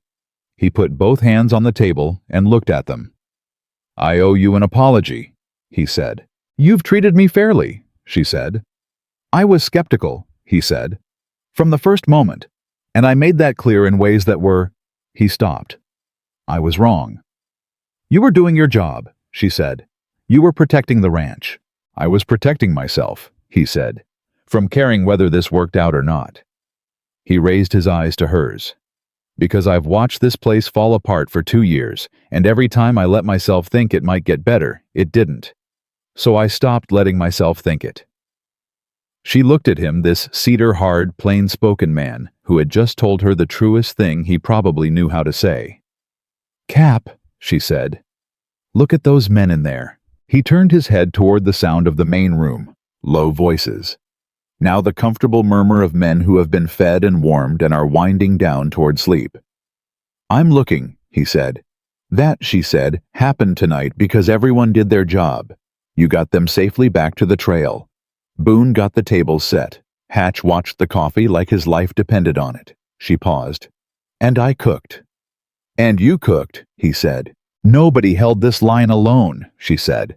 "That's how a ranch works when it's working." He was quiet for a long moment. "Wesley's different," he finally said, "since you've been here." "He's the same man," she said. "He's just—" "Coming back," Cap said. "Coming back," she agreed. Cap stood. He pushed his chair in precisely with the care of a man who has been taught that the small things are how you show what you think of a place. "Get some sleep, Mrs. Morgan," he said. "Good night, Cap." He walked to the door, stopped with his hand on the frame. "The cobbler," he said with his back to her. "Yes." "Make it again," he said. "Soon." "I will," she said. He went. She sat alone in the kitchen for 5 minutes after that. The fire was banked. The pots were clean and hung. The table was cleared. The Dutch ovens were cooling. Hatch's coffee pot was finally empty the first time all day, and it sat on the corner of the stove like a soldier who had held his post. Outside, the storm was at its full height. She could hear it working against the walls, the particular sound of a serious winter pressing against the places where the world tries to keep itself warm. Inside, 18 men were full and warm and headed toward sleep. Estes' hands were wrapped and would heal clean. Miguel Ortega had stopped being afraid. Lily was asleep with her ribbon in her hair, and Wesley Hale had sat at the table with his men for the first time in 2 years and had eaten cobbler and had called her by her first name. She put her head down on her arms on the kitchen table. She didn't plan to sleep there, but her body had its own plans. And for the first time in a very long time, longer than she could accurately measure, she closed her eyes in a place that felt in some quiet and unannounced way like it might be hers. She woke up with her cheek on the kitchen table and a blanket around her shoulders that hadn't been there when she fell asleep. She sat up slowly. The fire was still going. Not the banked coals she'd left it with, but built back up to a proper working heat. The coffee pot was full and hot. A plate sat beside it with 2 biscuits from last night's batch covered with a cloth. She sat there for a moment, taking stock of these facts. Someone had come in while she slept, had seen her with her head on the table and had not woken her, had put a blanket on her shoulders and rebuilt the fire, and made coffee and covered biscuits for her breakfast, and left without a word. She knew whose boots she hadn't heard. She put her hands around the coffee cup and sat with that knowledge for exactly as long as it took to drink the first cup. Then she got up, folded the blanket, and started breakfast for 18 men. The storm broke by mid-morning. Not gently. Storms in that part of Texas didn't do anything gently. 1 hour it was pressing against every wall and window of Roan Fork Ranch, with the full weight of the northern plains behind it. And the next hour the wind dropped. The sound changed, and the cold became the clean, flat cold of aftermath, rather than the aggressive cold of assault. The men felt it immediately. She heard the shift in the bunkhouse, the sound of people deciding to move again, to do things, to be useful. Cowboys were not built for stillness. 2 days of storm confinement had wound them tight. Cap had them organized and out within the hour. She heard him in the yard. North fence first, then the water troughs, then someone go check the Ortega cattle in the south pasture. And the sounds of the ranch finding its rhythm again, the purposeful noise of a working outfit that knew what it was doing. She was rolling dough for the midday meal when Wesley came to the kitchen. "The blanket," she said without turning around. He was quiet for a moment. "You were asleep," he said. "I noticed that," she said. "When I woke up. You'd been up for 20 hours. "I know how long I'd been up," she said. She set the rolling pin down and turned to face him. "Thank you." He stood with his hat in his hand. She'd learned this was what Wesley Hale did when he was in a conversation he hadn't fully prepared for. He held his hat and turned the brim slightly with his thumb. A tell so small that most people would never see it. She saw it. "I rebuilt the fire," he said. "And the coffee." "I know," she said. "I know it was you." He looked at her steadily. "How?" "Because the fire was built the way you build it," she said. "Too much wood on the left side. You've been doing it that way all week." He looked at the stove, back at her. "I build the fire wrong." "You build it your way," she said. "It works. It's just not how I do it." Something almost like a smile. "You have opinions about fire building." "I have opinions about everything," she said. "We've established this." He put his hat on, took it back off. And then he said, "The Hale Creek foreman came back this morning." The rolling pin went still under her hands. "While you were asleep," he said. "He came to the yard. I spoke to him."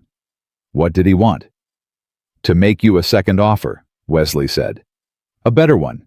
He said his owner, Jim Hale, is willing to build a proper cook's quarters, private, with a room for Lily." She looked at him. His face was doing the work of staying even. "And," she said, "and I told him." Wesley said that Mrs. Morgan had already made her decision and that Roan Fork wasn't in the habit of going back on arrangements. You told him that, she said. I did. Without asking me. A pause. Yes. She held his eyes for a moment. Then she turned back to the doe. You were right, she said. I had already made my decision. She heard him exhale just slightly, the sound of a man releasing something he'd been holding since morning. All right, he said. But Wesley. Yes. Next time someone comes to this ranch with an offer that concerns me, she said, you come and wake me up, even if I'm asleep on the kitchen table. Understood, he said. I will. Good, she said. Now go do something useful. I'm trying to make bread. Boone found her at the well at noon. He had the look of a man who had information he wasn't sure how to position, which on Boone's face was a very specific expression somewhere between careful and apologetic. What? She said. Words out, he said. About yesterday. What word? About what you did, Boone said. Estes, the broth, the meal, all of it. He paused. Roan Fork isn't a quiet place. These men have brothers on other outfits, friends in town. By this morning, 3 different ranches knew that Wesley Hale's new cook fed 18 men off a 3-day storm preparation and brought a half-frozen trail hand back from the edge. She looked at him. By tonight, Boone said, everyone between here and Laredo is going to know your name. She turned back to the well crank. That's not Mrs. Morgan, Boone said. Cora. He almost never used her first name. I'm not telling you this to flatter you. I'm telling you because there will be more offers. Better ones, maybe. And I want you to know before they come. She looked at him. Why are you telling me before they come? She said. Because. Boone said, Wesley Hale is not a man who knows how to ask for what he needs. He knows how to work. He knows how to grieve. But asking. He shook his head. He'll stand in the doorway of that kitchen every night for the next year, and never once say out loud what he actually wants. Boone, she said carefully. I'm 71 years old, he said. I have watched people talk around the truth my whole life, and I am tired of it. He looked at her directly. He needs you here, not just the ranch, him, and Lily needs this place. And those 18 men who took their hats off without being told last night need someone who gives a damn whether they're warm. She was quiet. I'm staying, she said. I know, he said. I just wanted to say it out loud, so someone had. He took the water bucket from her hands and carried it back to the kitchen without another word. The first real test came 4 days after the storm. A rider arrived from a ranch called the Broken Spur, 40 miles east, a bigger operation with a letter addressed to the cook at Roan Fork. She read it at the kitchen table, while Lily braided the dog's tail with a piece of straw, and the dog endured this with profound patience. The letter offered her 3 times her current wage, private quarters, a kitchen built to her specifications, an assistant of her choosing. She read it twice. Then she folded it and put it in the pocket of her apron and went back to the stove. Wesley was in the yard when she came out with the lunch pail for the men working the east fence. He saw her face and fell into step beside her without asking. Letter from the Broken Spur, she said. I heard the rider came. 3 times my wage, she said. He was quiet. A kitchen built to my specifications, she said. Still quiet. An assistant. Cora, I'm telling you, she said, because you told me to wake you up next time. Consider this waking you up. She walked 3 more steps. I'm not going, but I want you to know what's being offered so this ranch understands what it has. Wesley stopped walking. She kept going 2 more steps before she stopped too and turned around. He was looking at her with an expression she hadn't seen on him before, not the guarded assessment of the first day, not the grief-muffled distance of the first week. Something more open than either of those. Something that looked like a man standing in a doorway he's been afraid of for a long time, finally deciding whether to walk through it. What does this ranch have? He said. His voice was quiet, serious. She met his eyes. Someone who's not going anywhere, she said. He held her gaze for a long moment. The wind came through the yard, and neither of them moved. All right, he said. Then I'm going to stop pretending I don't know that. Good, she said. Start by fixing the flower barrel arrangement I asked about 2 weeks ago. He almost laughed, really almost close enough that she could see it in the corners of his eyes. Today, he said. This afternoon, she said. I need it done before the next supply order. She turned back toward the east fence. Cora, he said. She stopped, didn't turn around. Thank you, he said, for staying. She started walking again. Fix the flower barrels, she said. Then we'll talk about thank you. Jag.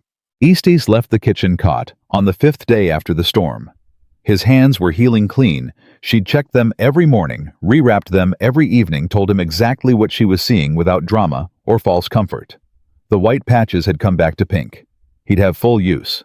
He'd probably have a scar on the smallest finger of his left hand, but scars on hands were a language trail men spoke fluently, and he didn't seem troubled by it. He stood at the kitchen door on the morning he left wearing his coat and his hat, with his hands wrapped in clean cloth and tucked into his pockets. I owe you, he said. You owe me nothing, she said. That's not how I was raised, he said. Then pay it forward, she said. Next time you see someone who needs looking after, look after them. That's the currency I trade in. He nodded slowly. You know what I told Wesley last night? She raised her eyebrows. I told him, Estes said that if he lets you walk out of this ranch for any reason, short of your own free will, I'll haunt him for the rest of his natural life. How did he take that? He said. Estes replied with a small, dry smile, that the thought had occurred to him independently. She held her expression for 3 seconds. Then she laughed. It was a real laugh, unguarded, genuine, the kind that starts in the chest and arrives on the face without asking permission. She couldn't remember the last time she'd laughed like that. Somewhere between Abilene and the boarding house. Somewhere in the long, hard middle of being a widow with a child, and no fixed ground. Estes smiled at the sound of it. Good, he said. Good, there it is. He put his hat on and walked out into the morning. The thing nobody told you about being valued, the real thing, not the surface version, was that it arrived quietly. It didn't come with a declaration or a ceremony. It came in the accumulation of small things that added up to something larger than any of them individually. It came in the way Hatch started asking her every morning what she needed before she had to ask. In the way Russ fixed things around the kitchen without being told a loose hinge, a warped drawer silently efficiently, as though maintaining the kitchen had simply become his responsibility. In the way Cap Reeves started including her in the foreman's morning discussions about the day's work, pulling a chair for her without comment, like it had always been done. It came in the way the men stopped saying the cook and started saying Cora. And then after a while stopped using any name at all, because she was simply present in the way the stove was present, the way the well was present. Not scenery, but infrastructure. The thing the day was built around. It came in the way Lily stopped being the widow's child and started being simply Lily, the one who knew where the barn cat slept, the one the old dog followed to the fence post every morning, the one Carlito Ortega was teaching 3 words of Spanish every afternoon, in exchange for her teaching him to braid straw, the way she'd learned from watching her mother tie aprons. And it came in the way Wesley Hale changed, not fast, not dramatically. Not in the way of stories where a man is struck by something and becomes immediately different. In the way of real change, which is slow and sometimes invisible while it's happening, and only recognizable in retrospect when you look back and see that the man in front of you is not quite the same as the one who stood in the doorway 2 months ago and looked at her trunk and her daughter and said nothing for 3 seconds too long. He started eating with the men every night. He started talking during those meals, not performing, not managing, not playing the role of the owner, just talking about the cattle, about the weather, about a horse that had thrown a shoe, about nothing in particular in the way people talk when they have stopped conserving themselves. He started fixing things on the ranch he'd been letting go. Not all at once. He wasn't a man who did things all at once. One week, it was the north fence. The next, the water system to the east pasture. The week after, he finally dealt with the roof over the bunkhouse that had been leaking since October and driving Rust to a level of personal offense that bordered on philosophical. Boone watched all of it with the quiet satisfaction of a man who has waited a long time to see something come right.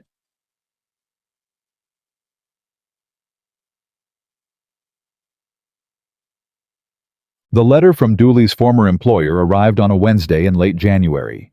She found it on the kitchen table when she came in from the cellar. It had been brought in by the writer who did the weekly mail run, left where she could see it. Someone had set it there deliberately.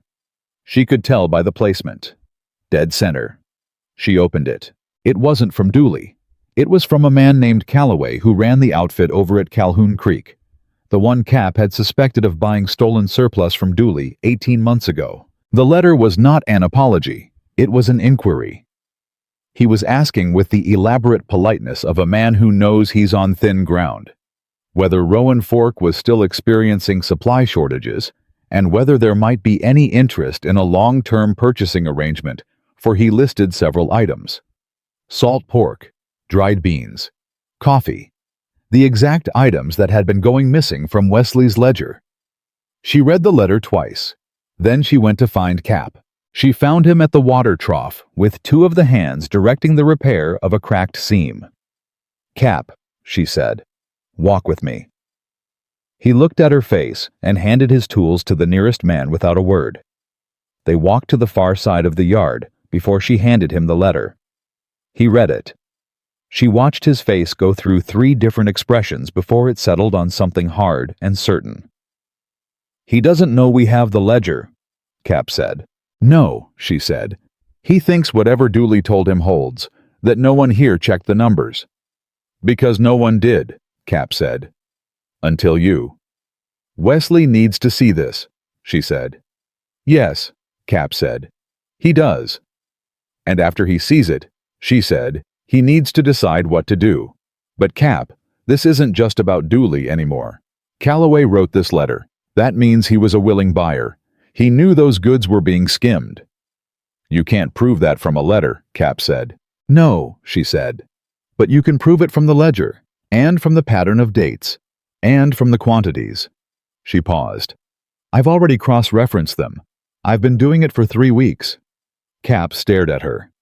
"You've been building a case," he said slowly. "I've been keeping books," she said. "Which is what I told Wesley I'd do." She held the letter out. "Take it to him, now, before the afternoon work starts." Cap took the letter. He was halfway across the yard when he stopped and turned back. "Cora," he said. "Yes." "How long did it take you to figure this out?" "The full picture," she said. "About a week after I opened the ledger." "You've known for 3 weeks, and you didn't say anything." "I wanted the numbers complete before I said anything," she said. "Accusations without evidence aren't useful. Evidence without accusation is." Cap looked at her for a long moment. "Martha used to say something like that," he said quietly. She said nothing. "She used to say, 'Don't fire the gun until you know what you're shooting at,'" Cap said.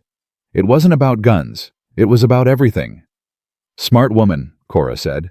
"The smartest one," Cap said. And went to find Wesley. Wesley called her into the front room an hour later. It was the first time she'd been in that room. The room that was his, the one the rest of the ranch orbited around, but didn't enter uninvited. He was sitting at the desk with the ledger open in front of him, and the Calloway letter beside it, and the particular quality of stillness that meant he had been sitting there working through something for a while. "Sit down," he said. She sat. "Walk me through it," he said. "All of it." She did. 15 minutes. She laid it out clean and linear. The supply dates, the quantities, the pattern of shortfalls that corresponded exactly with Calloway's purchasing cycle. The margin Dooley would have been keeping the fact that Calloway had written this letter because he was running low on his own stock and assumed the arrangement was still in place. Wesley listened without interrupting once. When she finished, he sat back. He assumed nothing had changed, Wesley said. He assumed no one was paying attention, she said. Because no one was.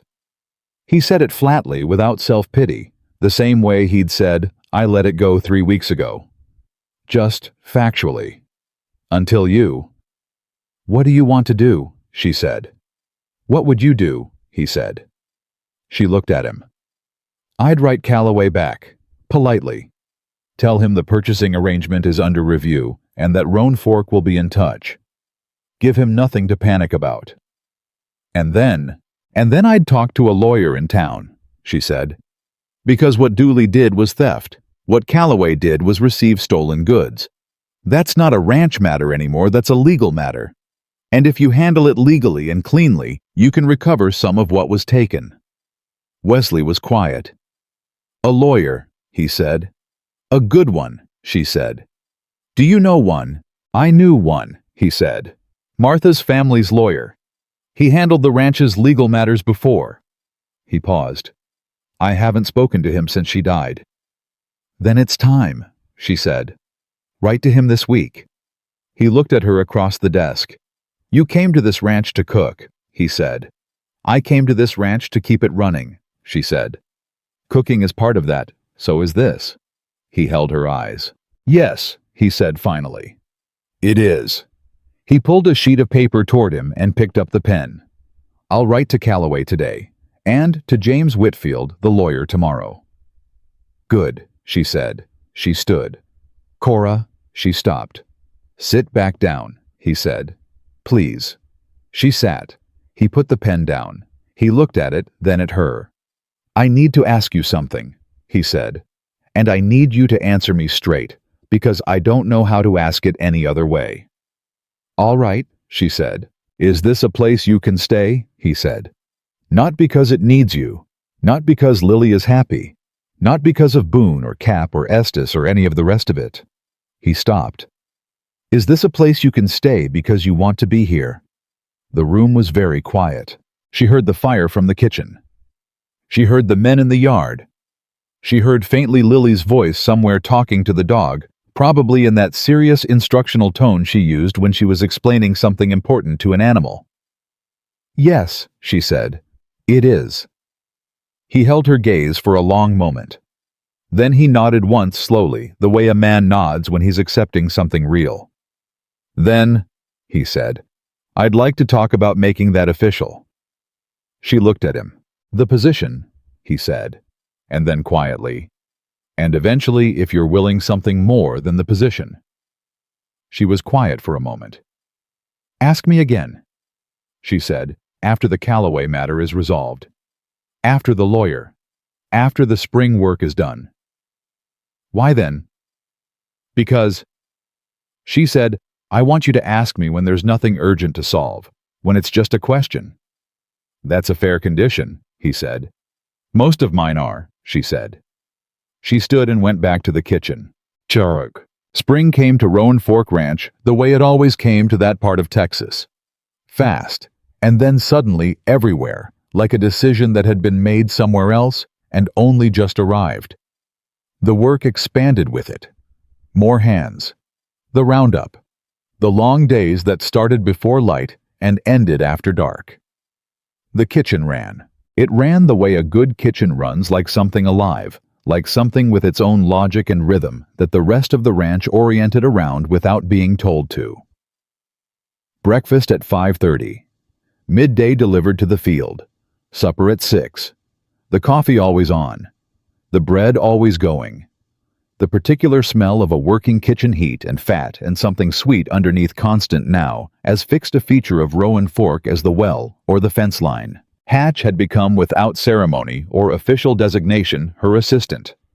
He watched the coffee with the devotion of a man who has found his calling. He learned slowly, and with great personal investment, how to make biscuits not as good as hers, not yet, but recognizable as the same species. She let him try every Friday, and told him honestly how close he was getting. Denny had stopped performing. This was the change she was most quietly proud of, not because she'd done anything to cause it directly, but because she'd given him something more useful than an audience.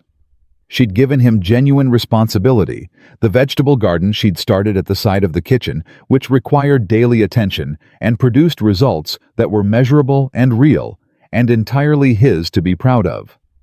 It turned out good at growing things. He talked to the plants. She didn't mention that she'd noticed. Carlito Ortega and his brother Miguel stayed on through spring. Carlito had learned by some private route that she'd been the one to suggest the chair near the stove for first-timers on cold nights. He'd never brought it up directly. He just made sure every cold morning that there was extra wood stacked inside the kitchen door before she got up. It was there every morning. She never asked who brought it. She knew.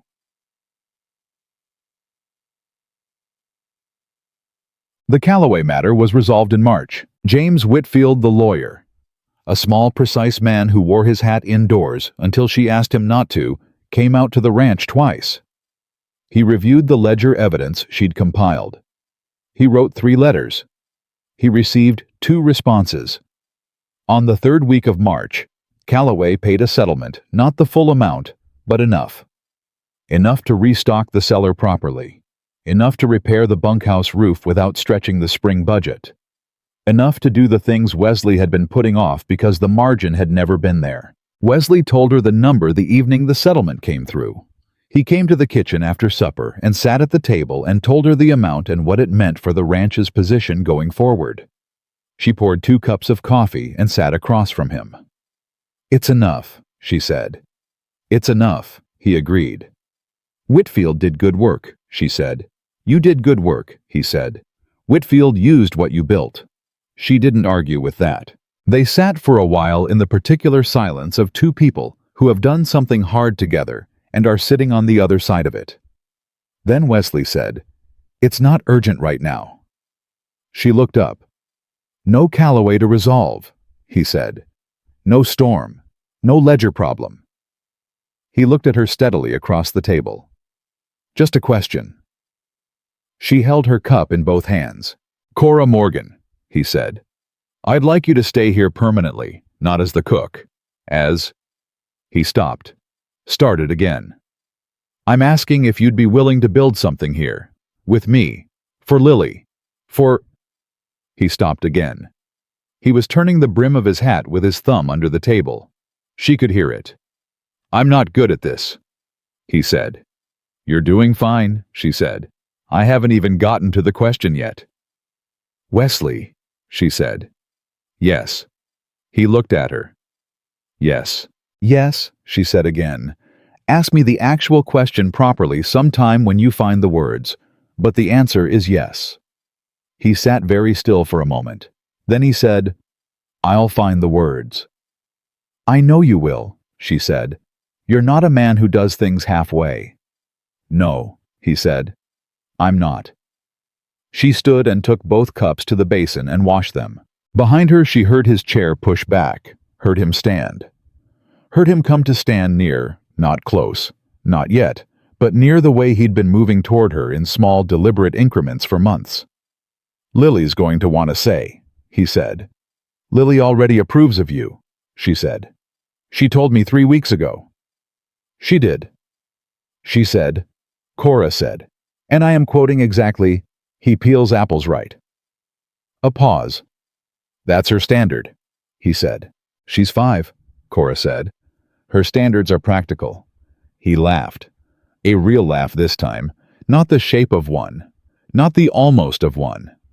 A real laugh from the chest unguarded, filling the kitchen, the way warmth fills a room when the fire is properly built. She hadn't heard him laugh before, not like that. She kept her hands in the basin so he wouldn't see her smile. That summer, 3 different outfits sent riders to Roan Fork with offers for Cora Morgan.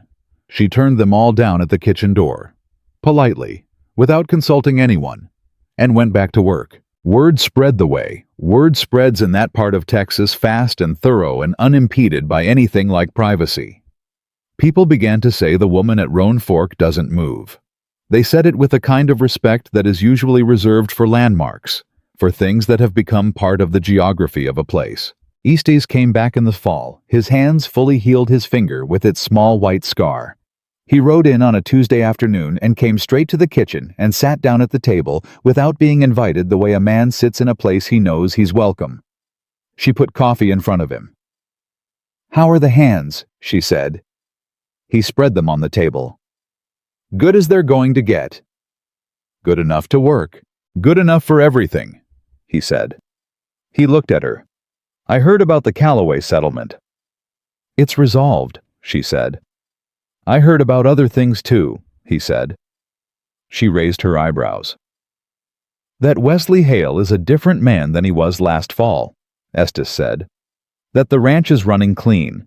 That there's a little girl with ribbon in her hair who can braid straw better than any hand on the payroll." "Lily's been practicing," she said. "And," Estes said, "that the woman who was unwanted on arrival has become the reason Roan Fork is standing." She set the coffee pot down. "The ranch is standing," she said, "because everyone on it does their job." "Including you," he said. "Including me," she said. He picked up his cup. "You're happy." It wasn't a question. It was an observation delivered with the authority of a man who had looked at a lot of faces, in a lot of conditions, and knew the difference between someone performing contentment and someone living it. She thought about the blanket on her shoulders and the fire rebuilt in the night. She thought about Wesley's laugh in the kitchen. She thought about Lily and the dog and the straw braiding and the chair near the stove and the flour barrels finely arranged the right way. She thought about Cap saying make it again soon and Denny talking to the garden and Hatch watching the coffee like his life depended on it. She thought about what home feels like when you've earned it, not been given it, not stumbled into it, but built it the same way you build a fire. Carefully, piece by piece, starting with what's available. "Yes," she said, "I am." The last offer came in October. It was the best one. A brand new outfit north of San Antonio, more money than she'd ever been offered in her life. A kitchen that would have made her weep 2 years ago, every resource she could have asked for. She read the letter at the kitchen table. Wesley read it over her shoulder. She'd handed it to him without explanation when he came in, and he'd read it standing behind her, and when he finished, he set it back on the table and stood there. She folded it. She stood up. She walked to the stove and put the letter in the fire. She watched it go. Then she picked up her ladle and turned back to the pot that needed stirring. "Breakfast in 20 minutes," she said. Wesley stood at the table watching her. She didn't turn around, but she heard it the sound of a man who has just witnessed something and is deciding how to hold it. He pulled out a chair and sat down. "I'll set the table," he said. "You've never set the table," she said. "I know," he said. "Show me where the plates are." She looked at him over her shoulder. "Same place they've always been," she said. He stood and got the plates, and he set the table, and she made breakfast. And outside, the morning was coming in fast and clean over the Roan Fork land, and the men were stirring in the bunkhouse, and the dog was at the fence post waiting for Lily. And somewhere in the little room off the kitchen, a 5-year-old girl with ribbon in her hair was waking up in the only home she remembered, which was exactly where she was supposed to be. Cora Morgan had arrived at Roan Fork Ranch as the woman they didn't want. She stayed as the reason the place had a heartbeat. And that was not something anyone, not the men who had bet against her, not the foremen from other outfits, not the cold, not the storm, not the grief that had lived in this place like a second tenant could ever take back.